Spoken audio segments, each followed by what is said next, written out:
네, 오늘은요, 하나님의 명령에 따라서 실시한 이제 이스라엘 백성들이 인구 조사를 했던 첫 번째 조사 내용과 결과를 함께 나누어 보려고 하는데요. 그러나 이제 이 나눔을 통해서 한 가지 주제를 함께 나누고자 합니다. 그것은 바로 자격이라고 하는 주제인데요. 우리가 어떤 자격을 갖출 수 있는지, 그들은 어떤 자격을 가졌는지, 이런 내용을 함께 살펴보려고 합니다. 그래서 이 주제를 함께 살펴보고 그 전에 앞서 이제 함께 말씀을 통해서 본문에 속한 것으로서 나누어 수 있는 한 가지 내용을 좀 덧붙인 후에 주제로 넘어가도록 하겠습니다. 하나님이 인구조사를 시키셨죠. 그래서 이 인구조사는 이제 각 지파별로 실시되었습니다. 그리고 그 중에서 이제 결과를 보게 되면 나중에 보게 되겠지만 레위 지파가 계수에서 빠졌거든요. 왜 그랬을까? 이제 그 내용을 보면서 그것이 어떤 교훈을 우리에게 줄 수 있는가를 보려고 하는데요. 일단 전체 인구를 조사한다는 게 절대 쉬운 일이 아닙니다. 힘든 작업이거든요. 그래서 이걸 효과적으로 시행하려면 한두 사람 가지고 안 되고 이제 분업화가 이루어져야 됩니다. 그래서 하나님께서 각 지파마다 우두머리 한 명씩을 이렇게 뽑도록 하셨거든요. 그래서 그 대표자 12명을 중심하여서 각자 자기의 지파의 인구수를 셀 수 있도록 그렇게 명령하셨던 것입니다. 그래서 이때 선발되어진 12명의 일명 우두머리들, 성경의 표현입니다. 이 우두머리들이 누구였는가? 민수기 1장 4절에서 16절을 보게 되면 이름이 상세하게 나와 있습니다. 처음 듣는 이게 낯선 이름들이 대부분인데요. 그런데 이 내용을 보니까 누가 그들을 선택했나라고 보면은요, 모세가 선택했나? 그게 아님을 알 수가 있습니다. 그러면은 백성들 자신들이 대표자들을 선출했나? 그것도 아님을 볼 수 있거든요. 그럼 누가 이들을 이렇게 대표로 불러 세웠나 보니까요, 하나님이 직접 그들을 불러 세우신 것을 볼 수가 있습니다. 그러니까 지명하여 세우셨다, 그런 뜻이 되겠습니다. 이건 사실 놀라운 일 중에 하나입니다. 마치 옛날 창세기 때 하나님이 아브라함을 지명하여 불러 세우신 것처럼, 그리고 하나님이 모세라는 사람을 불러서 강제로 세우신 것처럼 말입니다. 이것은 하나님이 그들 모두를요 일일이 개인적으로 잘 알고 계셨다는 사실을 우리에게 알게 하는 말씀이기도 합니다. 여러분, 저와 여러분 모두도 마찬가지입니다. 우리 모두는 다 하나님의 깊이 아심받은 사람들임을 잊지 않으셨으면 좋겠습니다. 하나님이 여러분들을 아실까요? 모르실까요?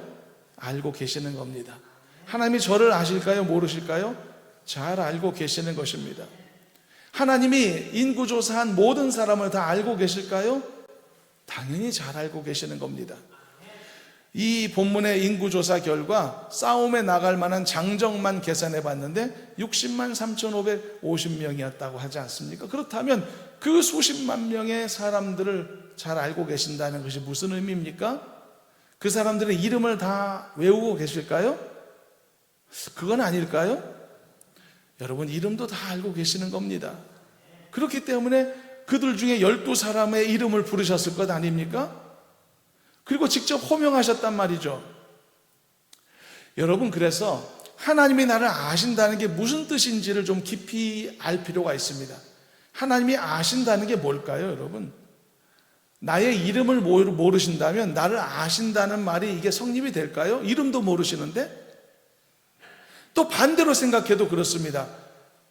또는 나의 이름을 아는 정도로만 갖고 나를 아신다라고 설명하는 게 이게 맞는 표현일까요?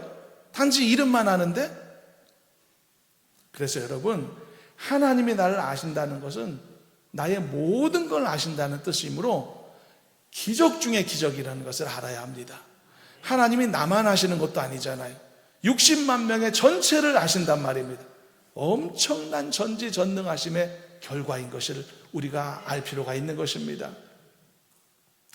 그래서 우리가 믿음 생활하며 자주 간과하게 되는 부분이 이런 부분이거든요. 그것은 하나님의 전지전능하심과 관련된 것을 너무 추상적으로 받아들인다는 점입니다. 하나님은 모든 걸 다 아십니다. 모든 능력을 다 지니셨습니다. 그런데 이걸 우리 수준으로 자꾸 생각한단 말이죠. 그래서 입술로는 하나님 전지전능하십니다, 찬송도 고백도 다 할 수 있으면서도 다른 한편으로는 하나님이 60만 명 이름을 어떻게 아셔? 그건 불가능해. 이렇게 생각한단 말이죠. 앞뒤가 안 맞는 이야기인데도 이런 생각을 동시에 갖고 있기도 한단 말이죠. 우리들의 기준으로 보니까 그런 겁니다. 전지전능을 우리 기준으로 자꾸 판단하니까 그렇게 잘못된 생각들을 하는 거죠. 어떻게 그 많은 사람 이름을 다 외웁니까?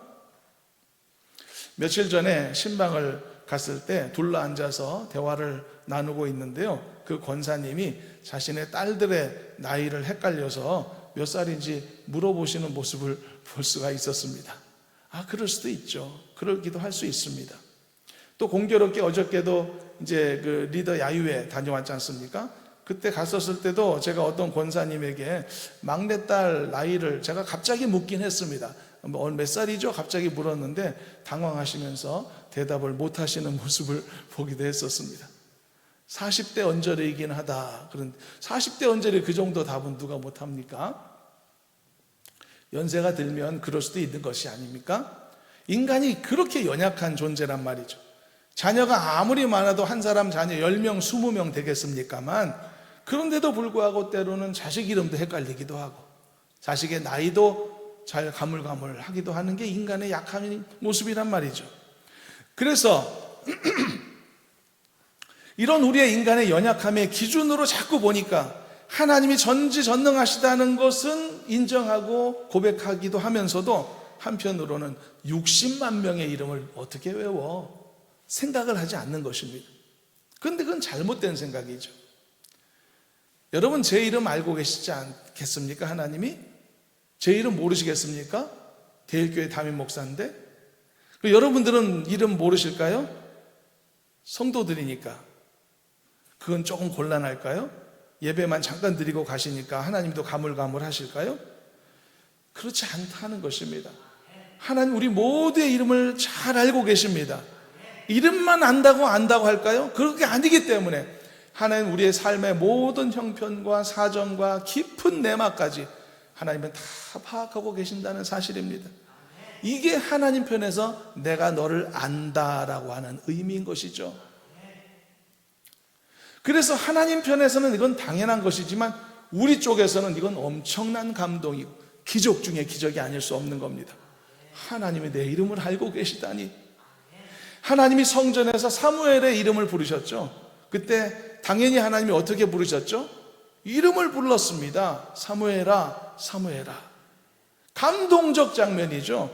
자신의 이름을 부르시는 하나님의 음성을 듣는다는 게 어떤 기분일지 여러분 상상해 보시길 바랍니다. 얼마나 짜릿한 경험일까? 준비되지 않은 어떤 사람은요, 죄 씻음 받지 못한 어떤 사람은 하나님이 자신의 이름을 부르는 소리가 반갑지 않을 겁니다. 마치 재판정에서 판사가 무거운 형벌을 선고하는 두려운 소리쯤으로 들리겠죠. 그러나 준비된 사람, 예수 믿고 죄사함 받은 하나님의 백성들은 마치 사랑하는 사람이 내 이름을 불러주는 것 같은 달콤한 감정을 느낄 것입니다. 그래서 여러분, 준비가 그래서 중요한 것입니다. 하나님이 내 이름을 부르실 때 감당할 준비가 되어야만 하는 거죠. 그럴 때 우리는 두려움이 아니라 기쁨으로 그 이름을 들을 것이고, 낯설음이 아니라 반가움으로 그 이름을 들을 것이고, 멀어짐이 아니라 가까움으로 나의 이름을 부르시는 하나님과 깊은 교제를 이룰 수 있을 것이란 말입니다. 하나님이 나의 이름을 아신다는 것은 말씀의 뜻, 내 삶의 구석구석을 다 아신다는 뜻입니다. 그래서 이 사실이 우리에게 기적 같은 일이며 한편으로는 이 사실 때문에 우리가 큰 안심을 갖게 되고 필요할 때마다 용기와 위로와 기쁨을 얻게 된다는 사실입니다. 사랑하는 성도 여러분, 하나님이 여러분 속속들이 알고 계신다는 것 잊지 마시길 바랍니다. 그리고 이 하나님의 아심이라는 이 놀라운 은혜를 여러분 수준으로 생각지 마시기를 바랍니다.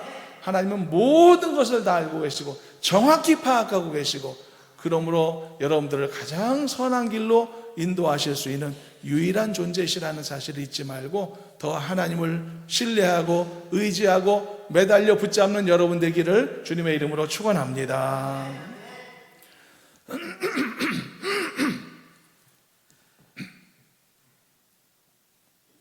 자, 이렇게 하나님이 선택하신 각 대표 지파의 대표자들이 선출되어서 20세 이상으로 싸움에 나갈 만한 자들을 숫자를 셌거든요. 본문 말씀을 보니 그 결과가 요약되어 있는데 총 60만 3,550명이었다고 했죠. 45절 46절을 한번 읽어보시도록 하겠습니다. 함께 읽어보도록 합니다. 이같이 이스라엘 자손이 그 조상의 가문을 따라 20세 이상으로 싸움에 나갈 만한 이스라엘 자손이 다 계수되었으니 계수된 자의 총계는 60만 3,550명이었더라. 여러분, 이들의 조상 야곱은요, 애굽으로 이주했을 때 몇 명 데리고 간지 아십니까? 전체가 75명이었습니다. 그런데 400여 년이 지난 후에 장정만 60만 명이라는 큰 무리를 이루게 되었죠. 이것은 하나님이 주신 큰 축복이 아닐 수 없었을 겁니다. 자, 그런데 이제 본론으로 들어갑니다. 이 인구조사를 결과를 보면 흥미로운 한 가지 사실을 발견하게 되는데요. 그것은 32절에 나오는 요셉 지파에 관련된 것입니다. 요셉 지파는요, 에브라임과 므낫세라고 하는 두 지파로 나누어지게 됩니다. 그래서 결과적으로 두 개의 분깃을 받는 큰 축복을 가진, 갑절의 축복을 받은 지파가 되거든요. 그러면 이유가 궁금하지 않습니까? 왜 요셉 지파는 두 배나 받았냐? 두 배의 축복을 받았냐? 궁금하지 않습니까?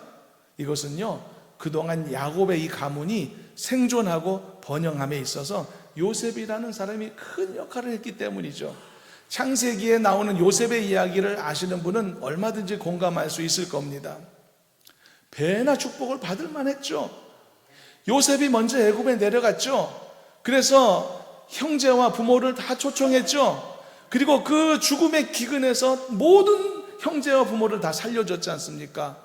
못된 짓을 했음에도 불구하고 다 용서해주고 말이죠. 품에 안고. 그래서 이 요셉의 용서와 요셉의 사랑이 있었기 때문에 야곱 가문이 생존할 수 있었고, 그들이 지금 이렇게 민족으로서 번성할 수 있었으니까 그의 결정적인 역할을 했던 요셉이 하나님에게 두 배 축복받는 거 당연한 일이 아니었을까요? 형제들도 다 공감하고 인정해 줄 수 있는 부분이었다라고 말이죠. 그래서 요셉에게는 이 특별한 하나님의 은총을 받을 만한 자격이 충분했다, 이렇게 볼 수가 있는 겁니다. 오늘 말씀의 제목 안에도 이 단어가 있지만 자격, qualification, 이 자격이 오늘 말씀을 관통하는 데 있어 가장 중요한 키워드가 되는 것이니까 기억해 놓으시기를 바라겠습니다. 요셉이 갑절의 축복을 받을 수 있었던 것은 어쩌다 된 것도 아니고 유행으로 된 것도 아니고 그럴 만한 이유가 있었다는 사실. 그래서 그것이 그의 자격이 되었다. 두 배 축복의 자격이 되었다.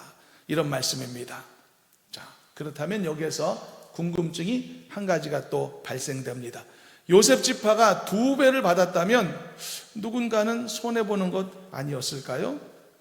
12개의 땅덩어리를 하나님이 나누셨는데 그걸 12개 지파가 나눠 가져야 되는데 그러면 나머지 11지파가 10개를 나눠야 되니까 이거는 어디에 문제가 생기지 않았을까요?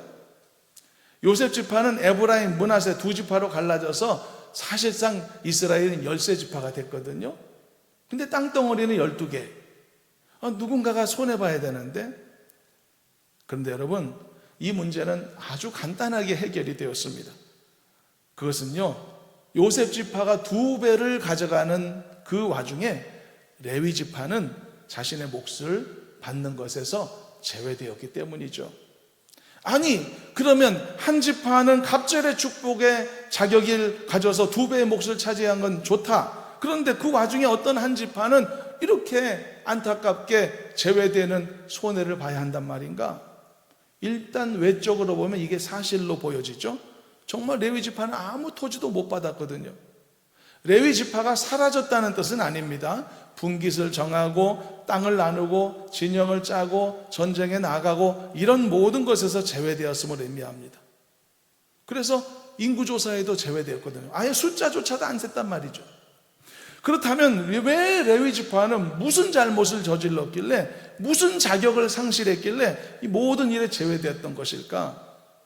다른 일에서 제외되는 것은 그렇다 쳐도 어떻게 자기의 몫으로 토지를 나누는 일에 제외될 수 있단 말이에요. 이거 너무 큰 데미지가 아닐까? 부당하지 않을까? 다른 건 몰라도 그 사람의 밥그릇은 건드리지 말아야 되는 것 아닐까? 최소한의 생존을 위한 이런 토지인데 어떻게 이거를 박탈하는 것일까? 이렇게 생각하면 레위 지파는 참 억울하다 생각이 들 수도 있을 겁니다.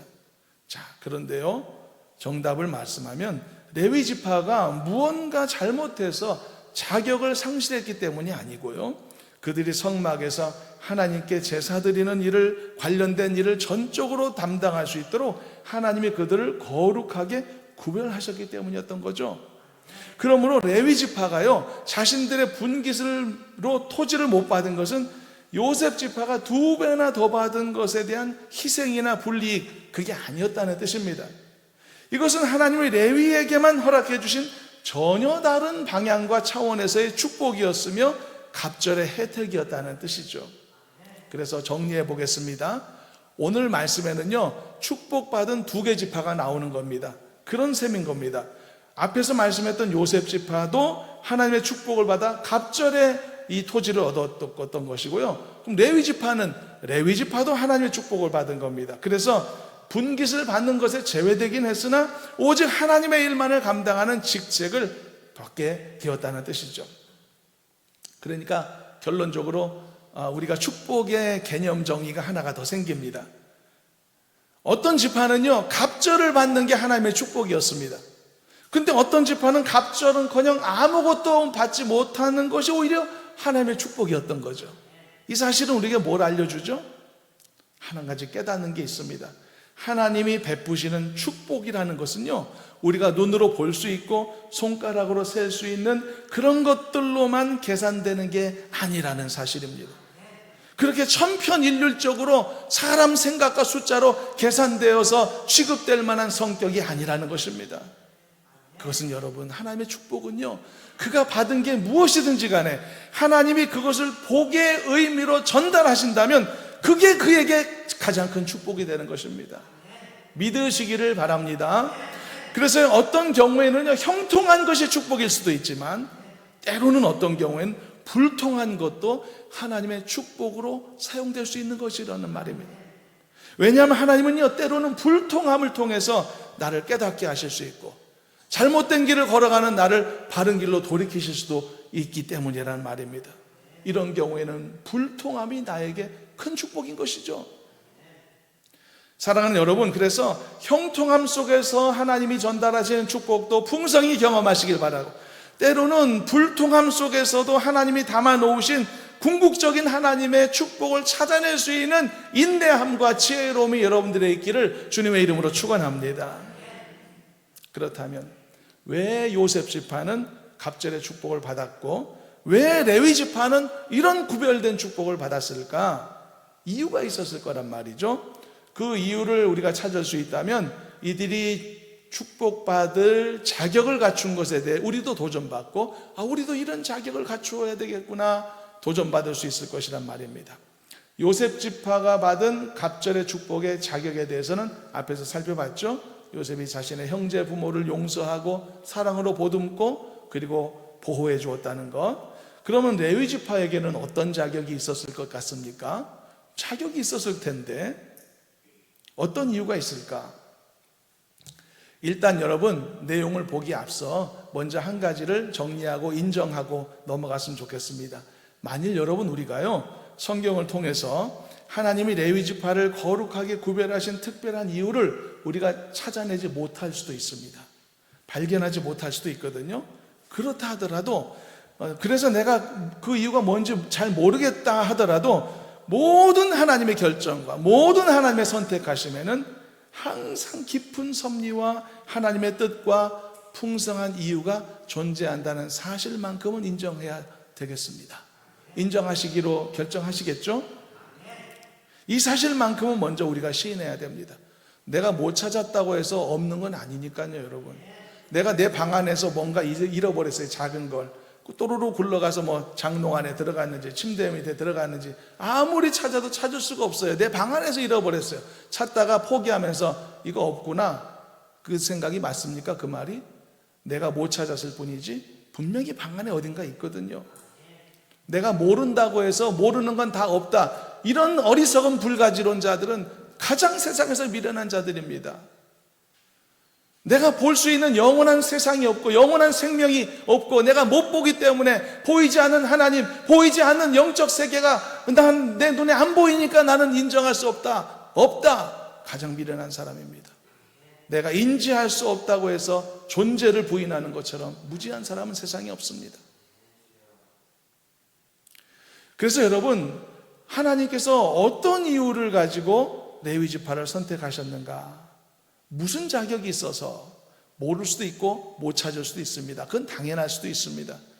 가까운 예는요, 우리 자신을 보세요. 여러분 자신이 가까운 증거입니다. 하나님이 여러분들을 구원하시고 여러분들을 자녀 삼으신 이유 여러분 알고 계시나요? 확실한 이유를 아시나요? 왜 하나님이 날 선택하셨지? 세상에 얼마나 불신자들이 많은데 왜 하나님이 무슨 기준으로 내가 선택된 걸까? 모릅니다. 아무리 생각해도 이유를 알 수가 없습니다. 분명한 것은 내가 더 잘나서도 아닌 것 같고 내가 더 착해서도 아닌 것 같단 말이죠. 왜냐하면 내가 내 자신을 너무 잘 아니까. 그래서 우리는 이것을 이해할 수는 없으나 하나님이 행하신 주권적 역사, 그렇게 부르게 되는 거거든요. 그렇지만 내가 이유를 못 찾았다고 해서 이유가 없는 것은 아니다. 하나님의 모든 부르심에는 항상 이유가 있고 뜻이 있는 것이니까요. 그래서 하나님이 나를 부르심의 이유도 내가 항상 알기를 위해 항상 기도하며 성실히 믿음 안에서 살아가야 되는 것이거든요. 그래서 레위 지파의 경우도 보면 그렇습니다.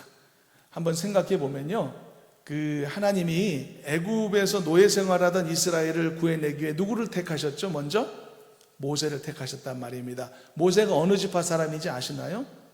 레위 지파 사람이었거든요. 그래서 우리가 그렇게 생각해 보기도 합니다. 그럼 모세는 무슨 이유 때문에 선택하셨을까? 잘 모를 수가 있습니다. 충분한 근거. 그리고 우리가 생각하는 어떤 종류의 이유를 우리가 아예 모를 수도 있고 존재하지 않을 수도 있습니다. 그러나 다 할 수 없는 하나님의 어떤 섭리와 또 인도하심 아래서 하나님이 모세를 선택하셨고 알고 보니 모세가 레위 지파였던 것이거든요. 그러니까 그랬나 보다. 그러니까 모세의 형 아론이 대제사장 이제 하나님이 시키셨는데 그러니까 아론도 당연히 레위 지파지. 그리고 하나님이 아론을 대제사장 삼으신 것뿐만 아니라 아론의 모든 자손들이 다 제사장 직분을 물려받게 만드셨는데 그러니까 나머지 제사장들도 다 레위 지파 사람일 수밖에 없었겠구나. 그래서 자연스럽게 레위 지파가 성막의 일을 관리하고 하나님께 제사 드리는 이 주관하는 제사장 지파가 되었겠구나라고 생각하면요, 오늘 말씀 끝내야 됩니다. 더 이상 할 필요가 없습니다. 왜냐하면 하나님이 모세를 선택하셨는데 선택해 놓고 보니 레위 지파. 그래서 그 뒤로 줄줄이 사탕으로 레위 지파가 선택된 꼴이 되니, 그렇다면 이건 뭡니까? 어쩌다 그렇게 됐다는 뜻 아닙니까? 우리는 지금 자격을 논하고자 하고 있는데 무슨 자격으로 이들이 선택받았을까를 우리가 찾아내려고 노력하고 있는데 어쩌다 그렇게 됐나 보다. 모세 선택해서 그냥 줄줄이 사탕으로. 만일 이게 사실이라면요, 이 말씀의, 오늘 말씀의 논리 구조가 다 무너지게 됩니다.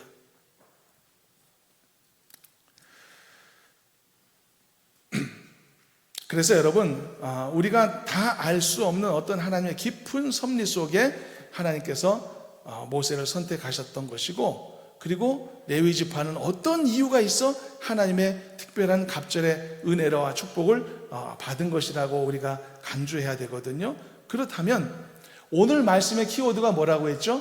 자격이라고 했습니다. qualification. 그러므로 자격을 찾아야 됩니다. 어쩌다라고 결론 맺으면 안 됩니다. 그렇다면 레위 지파가 특별하게 구별된 지파로 축복을 받은 것에는 어떤 자격을 가질 만한 계기가 있었을까요? 혹시 성경에서 그것을 찾을 수 있는 부분은 없을까요? 그런데 여기에서 우리가 함께 나눌 수 있는 한 가지 에피소드가 있습니다. 이걸 나누고 말씀을 마치려고 하는데요, 이 에피소드를 통해서 하나님이 레위 지파를 제사장 지파로 거룩하게 구별하신 근거를 아마 우리 수준의 시각 정도로 한 번쯤 생각해 볼 수 있을 것입니다. 출애굽기 32장 말씀을 보시면 이스라엘이 광야에서 벌였었던 가장 추악한 사건 한 가지가 상세히 기록되어 있습니다. 뭔지 아시죠?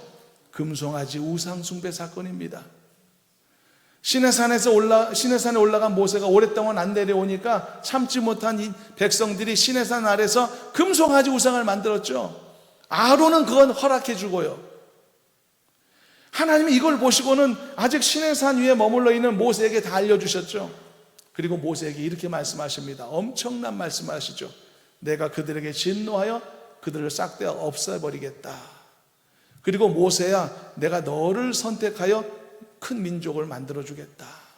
이 말은 뭔지 아십니까? 이스라엘 완전히 포기해버리겠다는 겁니다.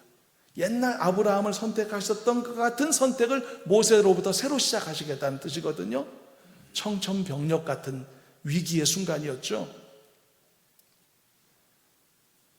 그러나 모세는 간절히 하나님 앞에 구합니다. 하나님 그렇게 해주지 마시라고요. 용서해 주시라고. 그렇게 중보기도 한 다음에 산에서 내려오죠. 내려와 보니까 모든 백성들이 이 금송아지 우상에 미쳐 돌아가고 있었습니다. 그때 모세가 제일 처음에 한 일이 뭐였죠? 십계명 돌판을 깨뜨려 버렸죠. 그리고 나서 엄하게 명령했죠. 뭐라고 명령했냐면요, 금송아지 우상을 불살라 부숴버려라. 그리고 그 가루를 물에 뿌려라. 그리고 이스라엘 자손들에게 다 마시우게 해라. 이 엄청난 사건이 벌어진 상황에서 이 사태를 수습하는 과정에 모세가 또 중요한 한마디 말을 합니다. 그것은요, 누구든지 여호와의 편에 있는 자는 다 이리로 빠져라. 내게로 나아와라 라고 명령합니다. 이건 엄청난 하나님의 콜링이었습니다. 중대한 부르심이었죠. 하나님의 명령받은 모세가 뭐라고 했다고요? 누구든지 라고 말했습니다. 아직도 모두에게 기회가 열려 있는 거죠. 금송아지 우상에 빠졌던 모든 자들에게도 기회가 열려 있었던 거죠. 여러분, 때로는요, 사람이 자기 인생 사는 중에 정말 중대한 결단을 해야 될 시점들이 있습니다. 내가 누구 편에 설 건가? 내가 어느 길을 선택할 건가? 자신의 운명을 결정짓는 기로에 놓여 있을 때가 간혹 있단 말입니다. 바로 그 순간 결정 잘해야 되는 것이겠죠. 그리고 이런 순간이야말로 처절하게 하나님께 매달려 기도해야 되는 순간인 겁니다. 결정 잘해야 됩니다. 하나님 어느 편에 설까요? 어느 쪽으로 가야 될까요? 무슨 선택이 하나님이 기뻐하시는 길일까요? 어디가 안전한 곳일까요? 어디로 가야 승리할 수 있을까요? 모든 인생들에게는 중대한 이 선택의 시점이 반드시 이따금씩 오기 때문에 그때마다 하나님께 매달려야 됩니다. 왜냐하면 나는 판단할 지혜가 부족하기 때문이죠.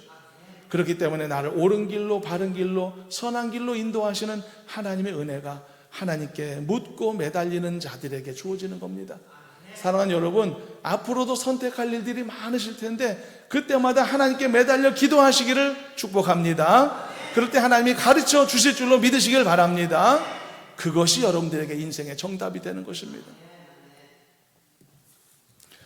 어느 민족 누구게나 결단할 때 있나니 참과 거짓 싸울 때에 어느 편에 설 건가?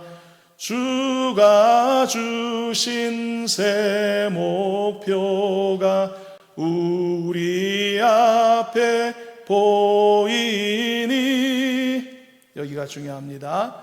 빛과 어둠 사이에서 선택하며 살리라.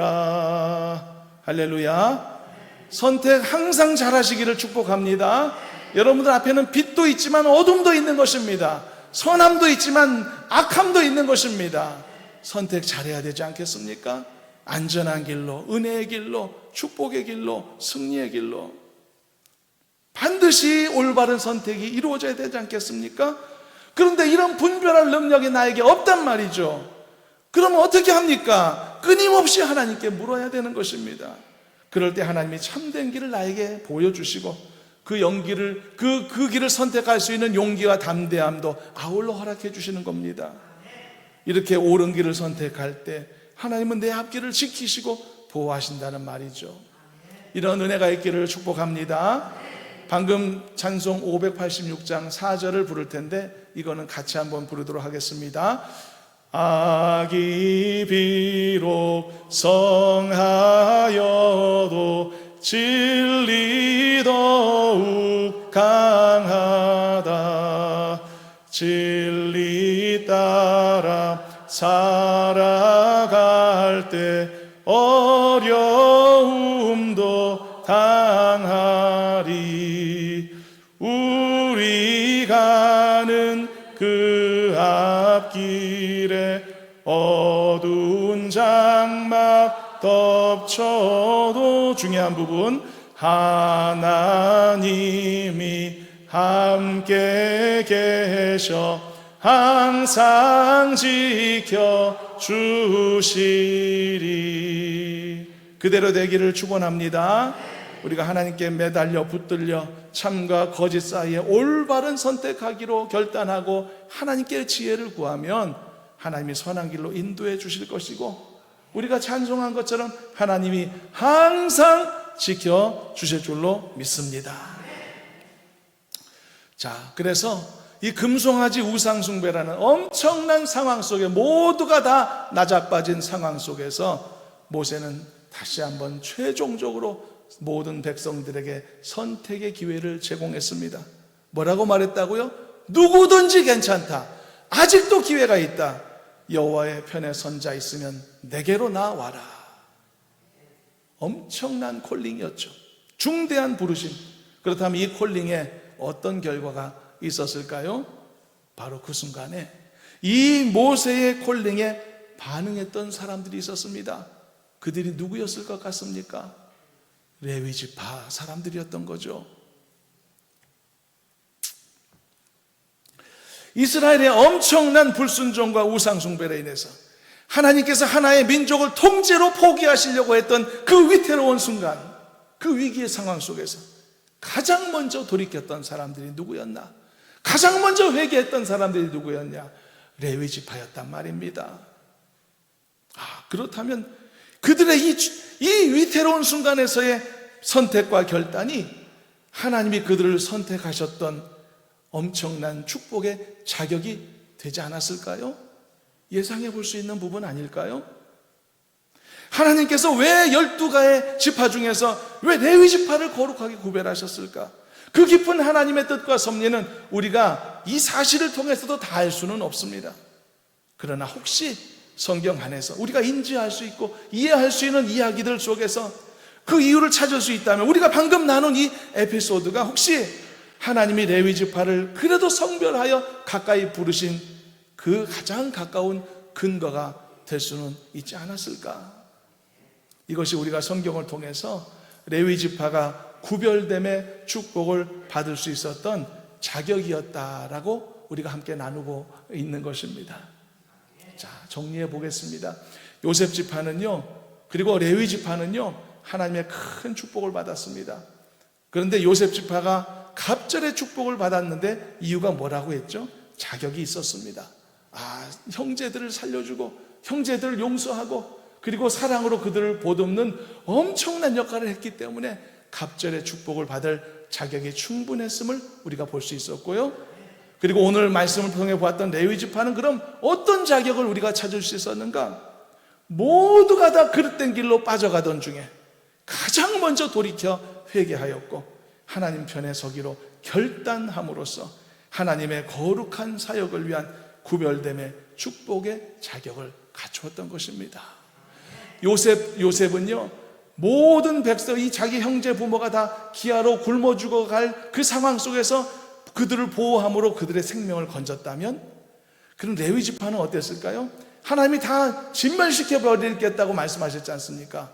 레위 지파마저 돌아오지 않았다면 어떻겠습니까? 이스라엘은 다 멸절당했을 겁니다. 그러나 레위 지파가 그나마 돌이켜 하나님 편에 서게 됨으로써 하나님이 다시금 이스라엘 민족 전체에게 기회를 주셨고, 그 기회로 인하여 다시 한번 이 이스라엘이 되살아날 수 있었던 것을 생각해 볼 때 정말 큰 역할을 했구나라는 사실을 우리가 찾아볼 수가 있는 것입니다. 자, 이것이 그들이 가졌던 축복의 자격이었습니다. 자, 결론을 맺습니다. 우리는 그러면 어떤 자격을 갖추어야 할까요? 어떤 축복을 사모해야 될까요? 하나님은 저와 여러분들도 거룩하게 구별하셔서 하나님의 자녀가 되게 하시며 하나님의 거룩한 백성이 되게 하신 줄로 믿습니다. 이 이유조차 우리는 알 수 없다고 했죠. 왜 나를 선택하셨는가? 왜 그 많은 사람 중에 나에게 복을 주셨는가? 내가 잘난 것도 아니고 더 특별한 것도 아닌데, 그러나 한 가지 사실만큼은 마음 깊이 깨닫게 됩니다. 이유가 있다면 우리가 이유를 찾아야 될 것이고, 그리고 하나님의 뜻을 이루어야 되겠구나. 사랑하는 여러분, 하나님이 여러분 택하신 이유를 찾아내시기를 축복합니다. 하나님이 여러분들을 구별하여 큰 복을 내리신 이유를 반드시 발견하여 하나님 앞에 영광 돌리는 여러분 되시기를 축복합니다. 또 한 가지, 여러분 하나님이 주신 축복 잃어버리지 않기로 결단하시기를 바랍니다. 금송아지 같은 우상 만드는 거 절대 그것은 해서는 안 될 일이었고, 죄를 지었거나 혹시 잘못을 범했더라도 레위 지파 사람들처럼 신속하게 돌이키고 죄를 회개하여 다시 제자리로 돌아올 수 있는 용기가 있어야 된다는 것을 잊지 마시길 바랍니다. 그리고 요셉의 경우처럼 어려운 일, 또 억울한 일 당했더라도 용서할 줄도 알고 품에 품을 줄도 알고 사랑으로 보호할 줄도 아는 그런 그리스도의 사랑이 있는 여러분들의 삶의 모습이 되기를 바랍니다. 그렇게 될 때에 언제나 하나님 편에 서기로 결단하고 잘못을 보면서도 회개할 수 있는 지혜로운 습관을 가지게 되고 요셉처럼 용서할 줄도 알고 자비를 베풀 줄도 아는 사람이 된다면 하나님이 나에게 주신 모든 축복을 내가 감당할 자격을 얻게 될 줄로 믿습니다. 갑절의 축복이 우리 가운데 가득하기를 바라고, 거룩하게 구별됨의 축복이 여러분들 가운데 가득하기를 바라고, 그 축복을 여러분 빼앗기지 않을 만큼 항상 하나님 앞에서 자격을 갖추는 은혜가 있기를, 그래서 하나님의 은혜가 언제나 건강하게 여러분 가운데 유지되기를 바라고, 성령의 내주하심이 항상 여러분들 안에 충만케 되는 복된 삶 되기를 주님의 이름으로 축원합니다. 하나님 감사합니다. 저희들에게, 자격 없는 저희들에게 이렇게 사랑하시고 은혜를 베풀어 주셔서 선한 길로 이끌어 주심을 감사합니다. 하나님 은혜와 사랑에 보답하고, 그리고 그 사랑에 배신하지 않고 배반하지 않는 그런 믿음의 아름다운 모습들이 우리 가운데 있도록 인도하여 주시옵소서. 그래서 우리를 통하여 하나님의 뜻이 이루어지고 영광 거두어 주시옵소서. 예수님의 이름으로 기도하옵나이다. 아멘.